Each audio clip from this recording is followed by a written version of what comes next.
And welcome to the Dr. Bob Show. Do you have trouble with your weight? Most people do. Most people want to lose a little bit of weight. Some people want to lose a little bit more weight. And they can. They lose weight, but then they gain it back. Why is that? Why do we gain back the weight that we lose?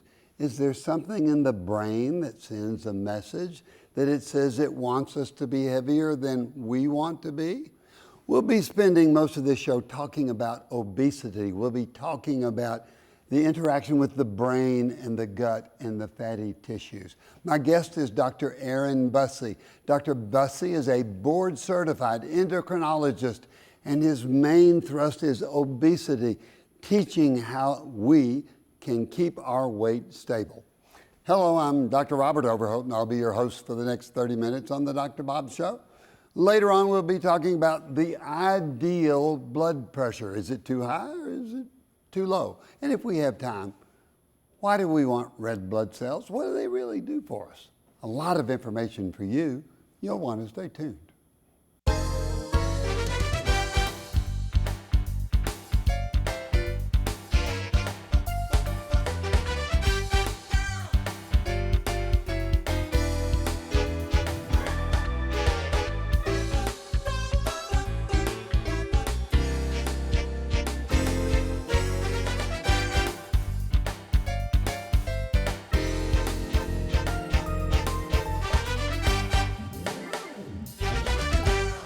We're talking with Dr. Aaron Bussey, board-certified endocrinologist, and we're talking about obesity. Aaron, welcome to the Dr. Bob Show. It's a pleasure to be here, Dr. Bob. How big a problem is obesity? It is enormous. It is a worldwide problem. Some folks talk about globesity because it's global now. But here in the United States, 2 out of every 3 adults now is classified as being either overweight or obese, and that is a lot of people. So it must be very hard to keep our weight what we want it to be. How do you define obesity? I want to talk about that in a couple of different ways. So there's this tissue in our bodies. Every human has some stuff called adipose tissue. We need it for normal health. It is part of what we are supposed to have. Other people, not doctors like us, call it fat. And so here we got 5 pounds of fat. I'm going to let you hold that. Believe, I'm holding a few of these around the middle right now. But so obesity is when the body has too much fat relative to what it's supposed to have to maintain optimal health. Once you have too much of that adipose tissue, it can start to have bad effects on health in other ways. How do we measure that? How do we know if somebody is too fat? You know, I sort of take a simple approach of I know it when I see it. Sure. But there is a technical definition. We talk about something called the body mass index. It's a way that we can sort of assign a number to a person the same way we assign a blood pressure. It takes into account not only weight, but also height. We then calculate out a normal BMI or a desirable BMI is less than about a 25. If somebody calculates between a 25 to a 30, we call that overweight. Over 30, technically we call that obese. And that helps us to sort of stratify our patients according to how much risk they may have associated with that excess weight. When we talk about globesity, about obesity worldwide, about epidemics of obesity, what are some of is it a disease process, first of all? Is it a disease? You know, yes. According to the American Medical Association and multiple other prestigious societies, it meets the technical criteria for a disease. Now, there are a lot of experts, well-meaning, well-informed folks who would debate that point. I think what everybody agrees, though, is we need to approach a person with obesity the same way we approach anybody who has a different chronic medical condition. We should consider them to be at risk for bad things happening related to the underlying condition. And what are some of those bad things that being obese leads to? Because that's the big issue. Those are the big issues. So the most obvious that come to mind for a lot of people immediately would be diabetes, type 2 diabetes in particular, high blood pressure, cardiovascular disease, so heart attacks and strokes, All of those things are strongly associated with increased body weight. There are some others, though, that don't come so immediately to mind. Obstructive sleep apnea, which is a disease where basically in our sleep we stop breathing, sometimes because there's so much tissue around the airway that we have trouble breathing. Impotence, erectile dysfunction, associated with obesity in men because they tend to have lower testosterone levels. So it's not just the sort of cardiovascular diseases that so many people think of, but it can affect lots of different areas. Certain cancers are increased in people who have obesity compared to slimmer, leaner individuals. So we should have a strong desire to lose weight, to keep our BMI below 25. And so tell me, what is the science behind losing weight? Somehow people yo-yo. You know, they can lose that weight and then bingo, they gain it back. I've had some people tell me I've lost more weight than 10 carloads worth of... It's the classic story, and for so many people, losing it's not the challenge. Getting weight off, getting 10 to 15 pounds, there are people who, as you say, do it, but then it's back on within just a few months or another couple of years. So until the mid-90s, when we would think about this adiposity, this big hunk of yellow fat sitting there, we thought of it just as being a storage. It was just holding on to energy for us. But we realized around then, we identified a hormone called leptin in the bloodstream. Now leptin, L-E-P-T-I-N, L-E-P-T-I-N. It comes from where? The brain or the fat? Or leptin is made by fat. And the amount of leptin in the bloodstream correlates very strongly to how much fat there is on the body. So what does the leptin do to this fat? It comes from there. What's it telling us to do? From there, it circulates around the body. It has various effects, but most importantly, it's supposed to go to the brain and tell your brain, hey, you've got enough nutrition. You need to stop eating now. Unfortunately, that signal gets somehow lost or dysregulated, I guess, in a person who has obesity. They still have the leptin, but the signal to stop eating doesn't reach the brain, doesn't reach the stomach, basically. Because I was just ready to invent a new diet medication, inject leptin, and the brain says don't eat. That, again, mid-90s, people thought they were going to make a lot of money off leptin for that exact same reason. It seems natural. If it's supposed to tell the brain to stop eating, you just inject it. Unfortunately, we develop resistance to leptin, and that seems to be, for some individuals, one of the underlying causes for the obesity. Whatever it is in the brain that is supposed to tell us when we've had enough, we don't get the signal. In fact, there's a couple of different pathways in the brain, not just hormones, but also some neural pathways that have to do with not only maintaining energy balance, maintaining appropriate weight, but there's another one called the reward pathway, that when we eat something good, when we eat something that gives us a lot of nutrition in a few bites, our brain says, that's good stuff. Eat more of that. And we keep eating it. You know, I go on a diet after every meal because that meal is so good and I'm eating away, and then, you know, an hour later or sometime later, I say, oh, I'm overstuffed. I've eaten too much. I'll never eat again. Yeah.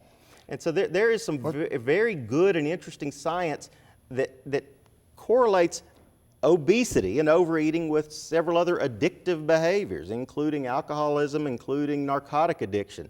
There is strong evidence that there are certain individuals who are predisposed to obesity who it takes more food for them to get the same amount of pleasure that another person may get with a fewer bites. They keep eating to get that same sense of, that was good and I've had enough. So do we have a key to lose weight? What's going to be, or not necessarily lose weight, to keep our weight, get our BMI down to 25? Boy, there is no one key. There are certainly some proven methods that can help people to get down to the target, that can make it more likely they're going to maintain that target, but there is not a magic bullet. We all hope that we're going to come up with one, and boy, the guy who does is going to be awfully well-to-do, but we don't have that yet. And that's what we're going to be talking about when we come back. What is the key to getting your BMI less than 25? What is the key to getting your weight what it should be? What is the key to keeping your weight what it wants, where it should be? We'll be talking about that next. I'm excited for the answer. We're talking with Dr. Aaron Bussey, board-certified endocrinologist, and we're talking about obesity. Yes, it is a disease. Yes, there is a definition, your BMI, your body mass index. We want it less than 25. 25 to 30 means we're overweight. Over 30 means we're really big-time obese. The obesity can cause hypertension, high blood pressure, heart disease, type 2 diabetes, obstructive sleep apnea. It's a killer in our society, and yet we are having an epidemic of obesity. There are messages from the brain that help tell us what is happening to our eating habits. And from the adipose tissue, from this 5 pounds of fat, or from any fat, there's a hormone called leptin that tells the body, man, we've got enough to eat, but we become resistant to that. Now we're going to talk about what we need to do. Aaron, teach me, what do we need to do to lose weight?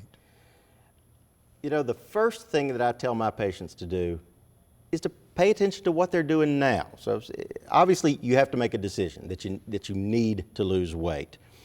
But once you make that decision, before you launch into any particular plan, I just tell people, take a few days, look at what you're doing on an average daily basis. How much are you taking in? We in this society, we try to make dieting so difficult. I will have patients come to me and say, you know, Dr. Bussey, how many carbohydrates should I eat at a meal? How many grams of fat should I eat at a meal?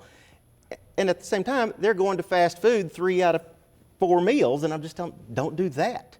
Make it simple. So first, sort of examine your own behaviors. Count, figure out how many calories you're taking in on a routine day. And so there are lots of good apps these days. So there are cell phone apps that are out there. There are computer programs or websites that will help a person to really log, find out how many calories they're taking in on a day-to-day basis. I think one of the best things they can do is just get an idea what things they're eating that are considered high calorie density, and are there other things they enjoy eating that don't carry so many calories, and then look for things that are easy to eliminate. You know, when I bought my cell phone, it already had an app on it, and the app had a little heart, and when I investigated that heart, it told me how many steps I was walking and what my fitness state was. It really encourages me to stay active. Do you find that you recommend people have the apps on their cell phone? Any certain one? MyFitnessPal? I certainly, MyFitnessPal is probably the one I end up recommending the most. And again, I do that as an education tool for my patients. You know, you can plug in, you know, I had a cup of mashed potatoes. It will tell you how many calories are in a cup of mashed potatoes. Then you can decide, you know what, I'm going to have a half a cup next time. But until a person sort of starts to equate how many calories they're taking in with a given food item and how many calories they burn on, say, a 2-mile walk, they don't get a good idea. But once you start to think in terms of, well, if I'm going to have this candy bar, I have to walk 3 miles to burn the equivalent calories, it can modify behaviors pretty powerfully. I had a person on the Dr. Bob show that one time we talked about a Snickers candy bar, and he says, a Snickers and a candy bar is a delight with which I do not allow myself. And he just threw it away. So he recognized that. Right. Now, my son and I were going to write a book. It was going to be Eat Less and Exercise More. Which fits in more, eating less? I tell people you can't exercise weight off. You've got to watch the amount of nutrients you bring in. Is that correct? That is correct. And in my experience, there's an awful lot of people who will decide they're going to go one way or the other. I don't know how many times I will see a guy come into my office who has diabetes, and he's going to improve his health by going to the gym. He's not going to change a darn thing he's eating. Nothing changes on the table, but he's going to exercise off all that ill health. Or I will see a person who comes in and says, no, I don't have time to exercise, I don't want to do that, but I'm going to start really reducing my calories. It needs to be both. There's a registry of people who have been successful long-term weight losers. And what do? That registry? They do calorie restriction, they do cardiovascular activity, and they do behavioral modification. And it's that behavioral modification that lots of people struggle with, that they struggle to find support, to find information on how they need to be changing their lifestyle, not just diet and exercise, but are there other activities that they can change to become healthier? So if people exercise more and they watch what they eat and they still need help, are there medications that we can use? Should we go to medications now? Should we start medications first? It should be the last thing we use? You know, for the longest time, we didn't have many choices as far as medications. And relative to other chronic diseases, we still have very, very few. I mean, there are literally dozens of diabetes medications, hundreds of hypertension medications, and we have 4 or 5 different FDA-approved drugs for obesity management now. Now, they're new, and they are more coming down the pipeline. We talked a few minutes ago about these regulatory pathways in the brain, and there are some really interesting chemicals and compounds that regulate appetite, and we're going to be seeing those come to market as weight loss agents. Are people going to rely on those rather than the... They are intended to be helpful support for weight maintenance. They are not going to make anybody lose a lot of weight who's not willing to also do a little bit of work. So what are they doing to the brain and the stomach? These new pills, these new medications. So again, there are so many different pathways. There's not one common pathway yet that all of them are addressing. But they seem to be, again, telling the brain you've had enough, so that people don't tend to want to eat all the time. One of the drugs, class of drugs that's been out now for diabetes management for a while, it's called the GLP-1 agonist drugs. They help lower sugar, but they also suppress appetite. And I've had patients tell me time and time again, they find they just don't think about eating as much anymore while they're taking these drugs. Or they'll find they get halfway through a meal, and for the first time in their adult lives, they're just leaving stuff on the table. It's amazing, and it's powerful, and it's unfortunately, people are going to have to rely on them as a help to what they're already doing. So, exercise, watching what we eat, medications if needed. Tell me about what's your opinion on bariatric surgery. What does it do? Weight loss surgery. So weight loss surgery is a really great option for some patients. Certainly, it's not for everybody, but for somebody who has struggled with weight for years, for somebody who has been that yo-yo dieter that we're talking about, bariatric or weight loss surgery can make a tremendous difference in terms of quality of life, in terms of health, in terms of the number of medications they're taking. I've seen patients come off all of their diabetes medications, all their blood pressure medications after having weight loss surgery. So it is a valuable tool. It's something I never tell patients to go into blindly. They want to research it. They want to make sure they have a surgeon who has done this quite a few times. There are different procedures. Some are better for certain types of patients and others are better for others. So what I'm hearing you say, Aaron, is everybody can lose weight, at least 98.6% of the population, if they do what they need to do. Eat properly, exercise properly, take medications if needed, and if their doctor so directs them, bariatric surgery. Anything in the future in 30 seconds? 30 seconds. There's a lot of things in the future. There are going to be other procedures, so invasive things that perhaps change the way the gut absorbs nutrients. As I mentioned a minute ago, there's a lot of interesting and exciting compounds coming around that are going to change appetite. Some are going to increase metabolism.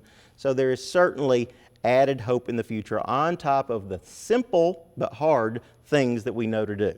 Aaron Bussey, you're a great teacher. Well, thank you so much, Dr. Bob. Thank you so much for coming to the Dr. Bob Show. When we get these new advances, I hope you'll come back and teach us some more. It would be my pleasure. Wow. You know, there's hope for everybody, and we need to get our weight down. If we don't, we're going to get in trouble medically. So, tape this show. Look at it 5 times. Know that exercise, eating properly, medications if needed, bariatric surgery if needed, but mainly it's how you look upon what you need to be doing to lose weight. Now we're going to have a lot of information for you. We're going to be talking about blood pressure. There's some brand new changes in what's the ideal blood pressure. Is that ideal going to be a little bit higher or a little bit lower? And what do those red blood cells really do? I want to thank Dr. Aaron Bussey. Wonderful discussion on obesity and what we can do to fight it. And now from questions from you, the viewer, that I think will be important to your health. Dr. Bob, what should my blood pressure be? That's a very, very pertinent question because the National Institute of Health has come out with new recommendations on blood pressure. The normal blood pressure is 120/80. The 120 is the systolic. That's when the heart's beating. That's the pressure on the blood vessels. We always say high blood pressure is somewhere 140 or 145, somewhere in there.